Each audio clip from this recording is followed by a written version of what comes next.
V tejto časti sa pozrieme na polotovary.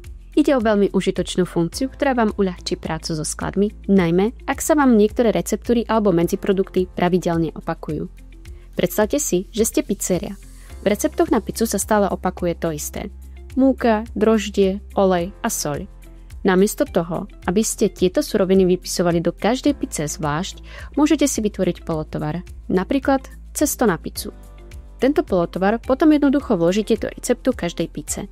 Systém pri predaji pice odpočíta správne množstvo surovín zo skladu a vy máte menej práce s nastavovaním. Polotovary je možné používať dvomi spôsobmi. Prvý spôsob je jednoduchší. Polotovar si nastavíte ako receptúru na určitý počet kusov alebo litrov, napríklad cesto na 40 píc. Tento polotovar potom vkladáte do každej pice a systém pri markovaní pice automaticky odpočíta cesto zo skladu. Druhý spôsob je komplexnejší a využíva funkciu výroba. Funguje to tak, že keď kuchár pripraví napríklad cesto na pizzu, zapíšete do systému, koľko kusov vyrobil a k akému dátumu a času.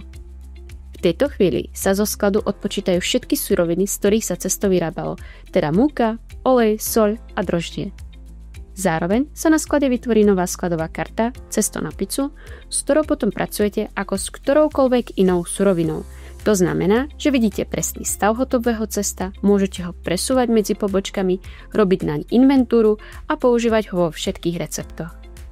Rozdiel je teda v tom, že pri jednoduchom spôsobe sa suroviny odpočítajú až v momente, keď pizzu namarkujete. Pri komplexnom spôsobe sa odpočítajú už v čase výroby cesta a na sklade potom sledujete hotový polotovar.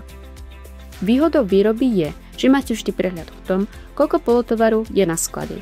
Nevýhodou je, že je potrebné zadávať výrobné množstvo pravidelne, buď hneď alebo spätne. Odporúčame, aby kuchyňa vždy hlásila, koľko polotovaru pripravila, aby skladové hospodárstvo sedelo. Polotovary vám tak umožňujú viesť skladové hospodárstvo detálnejšie a zároveň prehľadnejšie. A hlavne ušetria vám množstvo času pri nastavovaní receptúr a sledovaní zásob.